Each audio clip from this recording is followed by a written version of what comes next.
어떤 사건을 판단하고 또 선택할 때, 또 재판할 때 이를 판가름하는 중요한 요소가 있습니다. 그것은 바로 증인의 증언입니다. 판사가 이 사건을 판결할 때 가장 결정적인 역할을 하는 것도 바로 이 증인의 증언이라고 할 수 있습니다.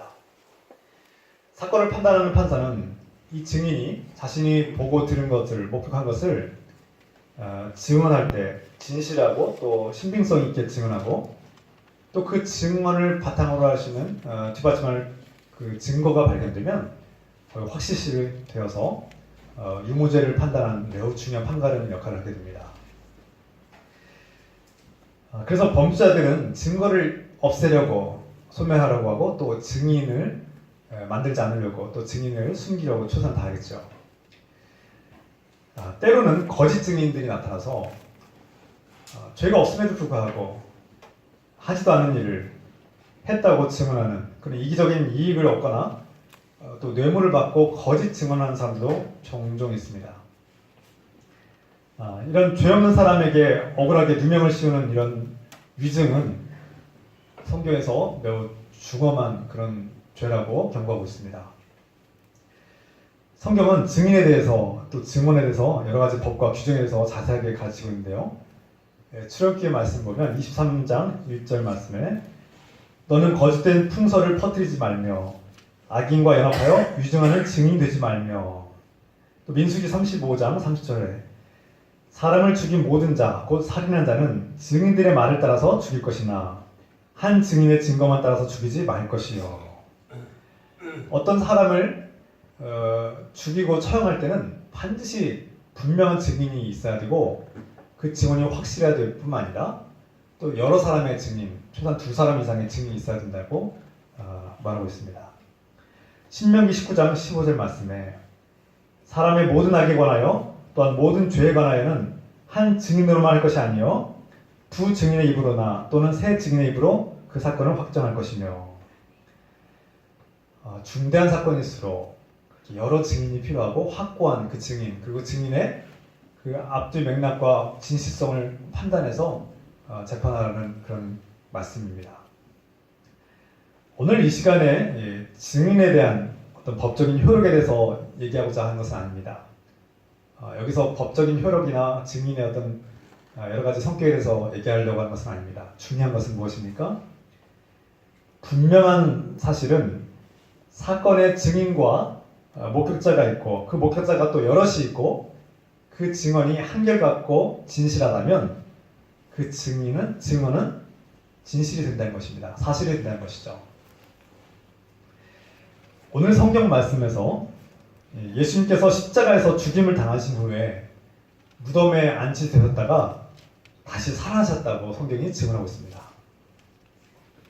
우리는 이 성경의 말씀을 통해서 또 예수님의 제자들을 통해서 주님에 대한 증언을 듣고 있는 것입니다. 그래서 제가 앞에서 이 증언과 증인에 대한 이야기를 했습니다. 죽임당하신 예수님께서 왜 죽임을 당하셨습니까? 성경은 예수님은 아무런 죄가 없음에도 불구하고 그분은 선하고 의로우신 분이며 하나님의 아들이요 이 땅을 구원할 메시아, 곧 구원자로 이 땅에 오셨는데, 사람들이 그를 미워하고 시기하며 자신들이 기대했던 그 메시아 상의 기대가 무너지자 예수님을 배반하고 또 예수님을 메시아로 존중하지 못하고 메시아로 알아보지 못한 채 그를 십자가에 못 박아 죽인 것입니다. 공식적인 죄명으로는 로마에 대한 반역죄, 그리고 또 한 가지는 신성모독죄, 성전모독죄가 그렇게 예수님의 죄명으로 고발되었습니다. 그러나 사실 성경은 분명히 말씀하기를 예수님은 하나님을 모독한 적도, 성전을 모독한 적도 없고 또 반역죄를 지은 적도 없습니다. 그러나 이스라엘의 지도자들이 그를 미워하였고 그를 시기하고 그를 모함하여서 예수님께서 억울하게 십자가에서 죽임 당하셨는데, 이사야서 53장의 말씀과 또 성경의 모든 예언과 말씀과 증언을 통해서 우리는 알 수 있듯이 예수님은 우리 죄인들을 사랑하시고, 이 세상의 모든 사람은 죄인인데 이 죄인들이 이 죄로 말미암아 죽을 수밖에 없고 이 죄의 문제를 해결할 수가 없는데 하나님의 아들 예수께서 이 땅에 오셔서 우리 대신 그 죄를 짊어지고 대신 십자가에서 죽임을 당하심으로써 우리의 죄가 용서함을 받았고 우리의 모든 죄가 해결됨으로써 이제 하나님의 은혜를 받고 구원을 받아서 하나님 나라의 영원한 생명을 얻은 자녀가 되었다고 성경이 선포하고 있는 것입니다. 우리가 이미 알고 있지만 여러 번 들은 분들도 계시지만 또 오늘 처음 듣는 분들도 계실 것입니다. 이 말씀, 이 복음의 메시지를 듣는 저와 여러분들에게 주 예수 그리스도의 십자가의 사랑과 구원의 은총과 소망이 가득하길 소망합니다.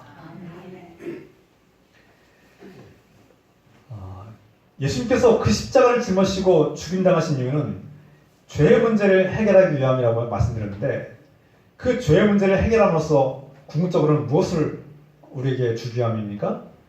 생명을 주기 위해서 저 여러분들을 죄 가운데서 살리기 위해서 마귀 권세로부터 우리를 구원하기 위해서 죽어야 될 우리가 영원히 살게 하기 위해서 예수님께서 죽임당하셨고 또 부활하셨다는 것입니다.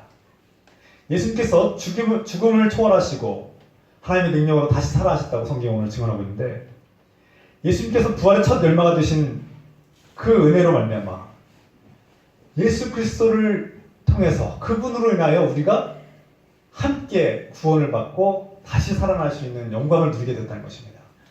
이것이 성경의 진리의 원리이고 말씀인 것이죠. 고린도전서 15장 14절로부터 18절까지 말씀을 읽어드립니다. 그리스도께서 만일 다시 살아나지 못하셨으면 우리가 전파하는 것도 헛것이요 또 너희 믿음도 헛것이며 또 우리가 하나님의 거짓 증인으로 밝혀드리니 우리가 하나님이 그리스도를 다시 살리셨다고 증언하였습니다. 만일 죽은 자가 다시 살아나는 일이 없으면 하나님이 그리스도를 다시 살리지 아니하였으리라. 만일 죽은 자가 다시 살아나는 일이 없으면 그리스도도 다시 살아나신 일이 없었을 터이요. 그리스도께서 다시 살아나신 일이 없으면 너희의 믿음도 헛되고 너희가 여전히 죄 가운데 있을 것이요. 그러나 이제 그리스도께서 죽은 자 가운데서 다시 살아나사 잠자는 자들의 첫 열매가 되셨도다. 우리는 지금 저는 예수님께서 십자가에 죽으신 사건과 또 하나님의 능력으로 다시 살아나신 그 부활의 사건을 증언하고 있습니다. 여러분께 전심으로 증언하고 있습니다. 만약 제가 보지도 않고 듣지도 못하고 알지도 못하는 것을 전한다면 저는 거짓말을 제가 들 것입니다. 오늘 사도 바울의 고린도전서의 말씀처럼 우리가 알지도 못하고 듣지도 못하고 보지 못한 것을 전한다면 우리는 거짓말쟁이일 뿐이다.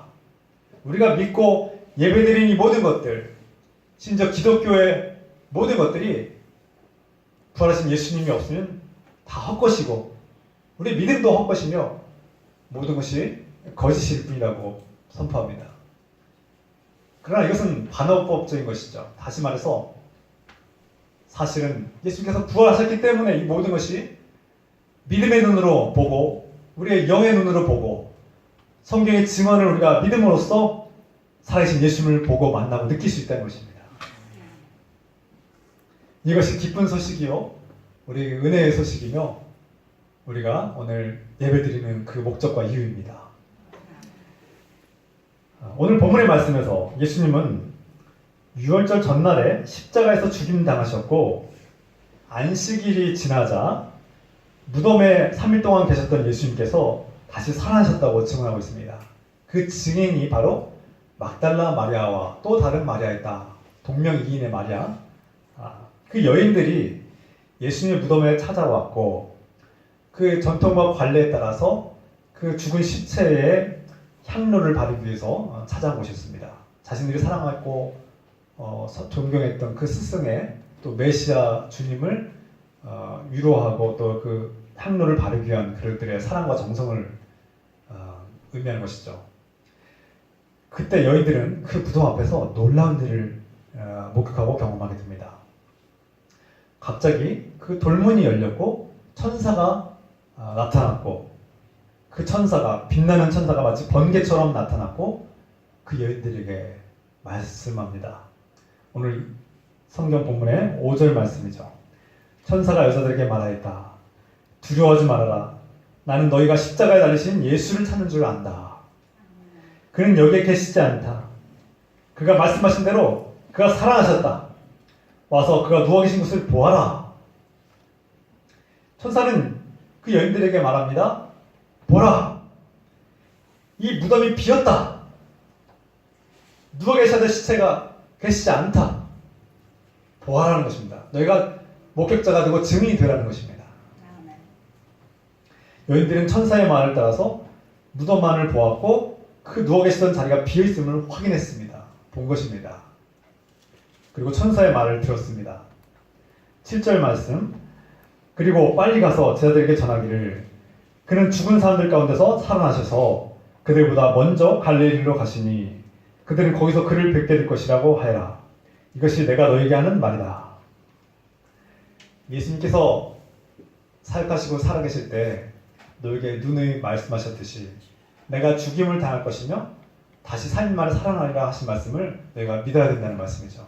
그리고 내가 너희보다 먼저 갈릴리로 갈 것이다 하신 약속의 말씀이 오늘 이루어졌다. 지금 너희가 여기서 있을 것이 아니라 갈릴리로 가야 된다. 천사는 여인들에게 죽임당하신 예수님께서 다시 살아나셨다고 전하였고 또 그것을 보라고 말씀했으며 너희가 이 모든 사건, 예수님께서 죽었다가 살아나신 이 모든 사건의 증인이다. 그렇게 선포하고 있습니다. 구약성경 레위기는 증인의 역할에 대해서 강조합니다.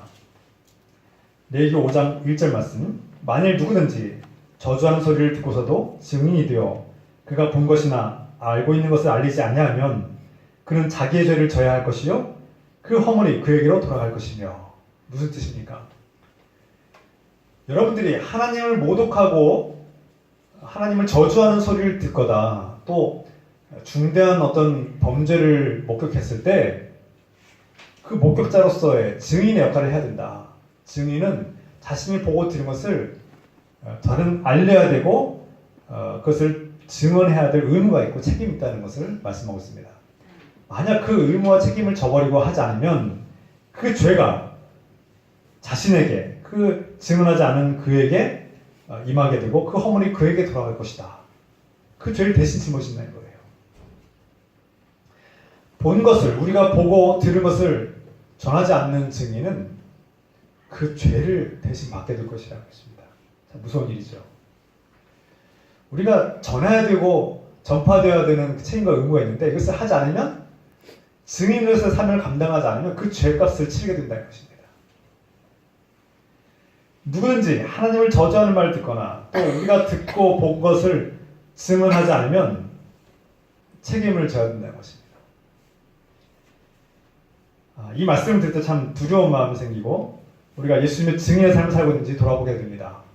저 여러분들이 오늘 천사의 말대로 저 여러분들은 예수 그리스도의 증인들입니다. 과연 우리가 증인의 삶을 살고 있습니까? 오늘 본문의 말씀에 성경의 증인들은 당시대 낮고 힘없는 약자들이었습니다.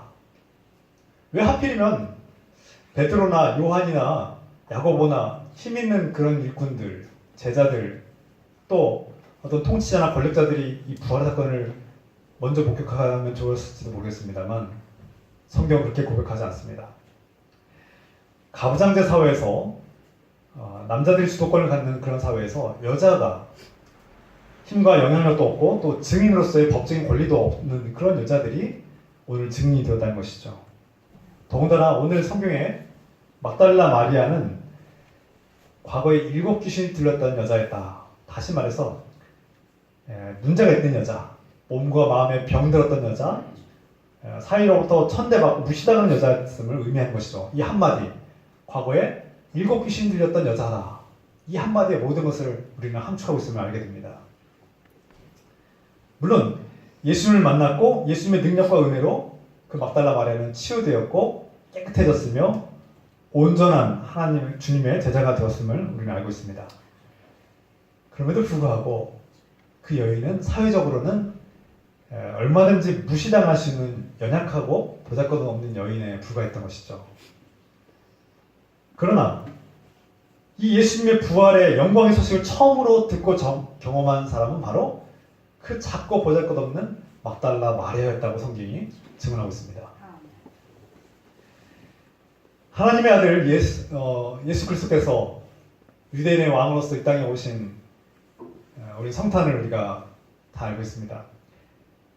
구원자로 이 땅에 오신 예수님께서 보잘것없는 베들레헴의 마구간에서 태어나셨는데 그 태어나신 성탄을 맞이한 사람들의 모습은 어땠습니까? 그 유대인의 왕으로신 예수님을 맞이한 처음에 찾아갔던 방문자들은 바로 그 당시에 무시당하고 천대받는 양치기 목자들에 불과했습니다. 이스라엘 백성들 가운데 유대에서 이 양치기 목자들은 천대받는 무시당하는 그런 직업군에 속했기 때문입니다. 이처럼 하나님의 영광의 자리, 은혜의 자리, 기적의 자리에서 이 부활의 영광을 처음으로 목격한 사람은 다름 아닌 권력자나 통치자나 잘나가는 유명인도 아니고 힘 있는 능력자들도 아닌 작고 보잘것없는 그런 막달라 마리아와 같은 여인들이었다는 것을 성경이 증언하고 있습니다. 그러나 이 기독교의 역사는 사이로부터 무시당하고 작고 보잘것없는 그 여인과 같은 막달라 마리아와 같은 여인들의 증언을 통해서 놀라운 변화가 일어났고 이 막달라 마리아의 증언을 통해서 예수님의 제자들이 예수님의 부활을 경험하게 되고 또 이 땅의 수많은 사람들에게 부활의 영광이 전해진 것입니다. 할렐루야. 권력 있고 지식 있고 능력 있는 사람들이 부활의 영광을 전하고 기독교가 성장한 것이 아니라 보잘것없는 과부하고 고아와갖고 사이로부터 천대받고 무시당하는 연약한 사람들의 이 증언을 통해서 기독교는 폭발적으로 성장했고 놀라운 기적을 행해왔던 것입니다.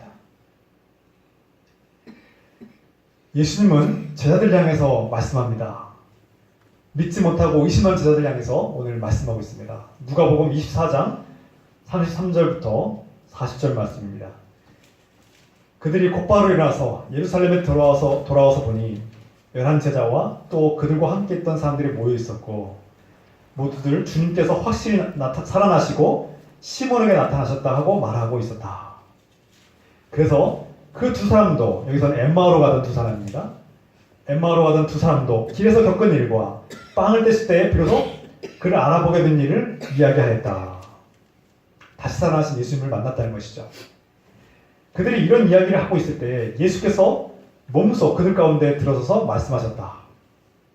너에게 평화가 있으나 그들은 놀라고 무서움에 사로잡혀서 유령을 보고 있는 줄로 생각하였다. 예수께서는 그들에게 말씀하셨다. 어찌하여 너희는 당황하느냐? 어찌하여 마음에 의심을 품느냐? 내 손과 내 발을 보아라. 바로 나다. 나를 만져보아라. 유령은 살과 뼈가 없지만 너희가 보다시피 나는 살과 뼈가 있다. 이렇게 말씀하시고 그는 손과 발을 그들에게 보이셨다. 48절 너희는 이 모든 일의 증인이라. 아멘. 누가복음은 제자들이 예수님의 부활의 소식을 믿지 못하였다, 의심하였다고 그렇게 증언하고 있죠. 그런데 예수님께서 직접 나타나셨고 그 전에 막달라 마리아의 이 소식을 들은 이 부활의 소식을 들었고 또한 엠마오로 가던 그 두 사람이 그 예수님과의 대화와 식사를 하던 중에 예수님을 깨닫고 예수님께서 부활하셨음을 깨달았습니다. 이 모든 정황들과 소식들을 들은 그들은 그때에 부활의 소식을 듣고 있던 그때에 그 무리 가운데 예수님께서 부활의 주님이 나타나셨다는 것입니다. 여러분, 부활하신 예수님에 대한 소식을 들은 자들이 증언할 때에 지금 이 순간에도 이 가운데에 부활의 주님이 저와 여러분 가운데 함께 하시길, 나타나시길 축원합니다. 아멘. 이것이 성경의 놀라운 증언이고 신비입니다. 여러분, 우리가 부활하신 주님을 증언할 때 그때 주님께서 성령의 능력으로 우리 가운데 나타나시고 역사하신다는 것입니다. 또한 주님께서 말씀하셨습니다. 너희는 이 모든 일의 증인이다.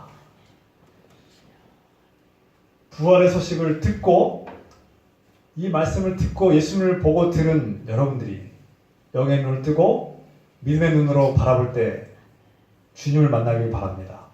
그리고 여러분들이 보고 만난 주님을 증언해야 될 증인으로 살아가시길 부탁드립니다.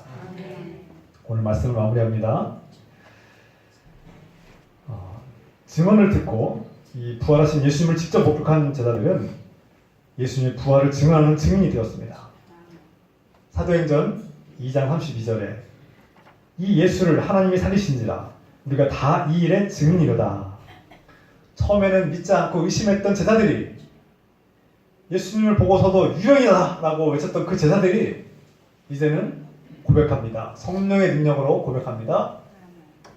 예수님께서는 십자가에서 못 박혀 죽임당하셨고 3일 만에 하나님의 능력으로 다시 살아나셨습니다 라고 우리가 이 일의 증인이라고 분명하게 선포하고 있습니다. 오늘 예수님께서는 저와 여러분 가운데도 함께 하십니다. 사도행전 1장 8절 오직 성령이 너에게 임하시면 너희가 권능을 받고 예루살렘과 온 유대와 사마리아와 땅끝까지 이르러 내 증인이 되리라 하시니라. 예수님께서 약속하신 말씀대로 복음을 듣고 부활의 주님의 소식을 듣고 믿음으로 받아들인 모든 사람들에게 성령이 임하고 이 성령이 임하면 하나님의 능력으로 부활의 주님을 보고 느끼고 만날 수 있습니다. 복음을 듣고 믿음으로 주님을 영접한 사람들에게는 성령의 권능으로 증인이 되는 삶을 살게 됩니다. 끝으로 히브리서 12장 1절 말씀, 2절 말씀 이렇게 구름대와 같이 수많은 증인이 우리를 둘러싸고 있으니 우리도 갖가지 무거운 짐과 얽매는 죄를 벗어버리고 우리 앞에 놓인 다른 길을 찾으면서 달려갑시다. 믿음의 창시자여 완성자이신 예수를 바라봅시다. 그는 자기 앞에 놓여있는 기쁨을 내다보고서 부끄러움을 마음에 두지 않으시고 십자가를 참으셨습니다. 그리하여 그는 하나님의 보좌 오른쪽에 앉으셨습니다. 히브리서의 고백과 말씀처럼 이 땅에 허다한 수많은 증인들이 예수 그리스도의 부활을 경험했고 만났고 보고 또 전하고 있습니다. 저와 여러분들이 오늘 이 증언을 들을 때에 성령의 권능과 능력으로 부활의 주님을 만나고 경험하길 소망합니다. 그래서 성령께서 함께 하실 때 우리 마음이 뜨거워지고 살아계신 주님의 놀라운 은혜가 충만하며 우리 안에 모든 의심과 걱정과 근심이 사라지며 주님께서 주신 놀라운 평화가 임하길 소망합니다. 역사적으로 기독교는 말씀을 통해서 천사를 통해서 성령님을 통해서 수많은 증인들이 나타났고 그 증인들을 통해서 전파되어 왔습니다. 이것이 기독교의 역사입니다. 우리 역시 복음을 통해서 성령의 능력으로 또 믿음의 눈으로 영의 눈으로 주님의 십자가를 바라보시길 부탁드립니다.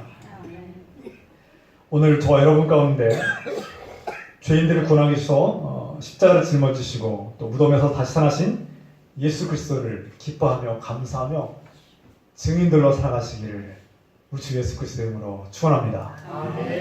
기도합시다.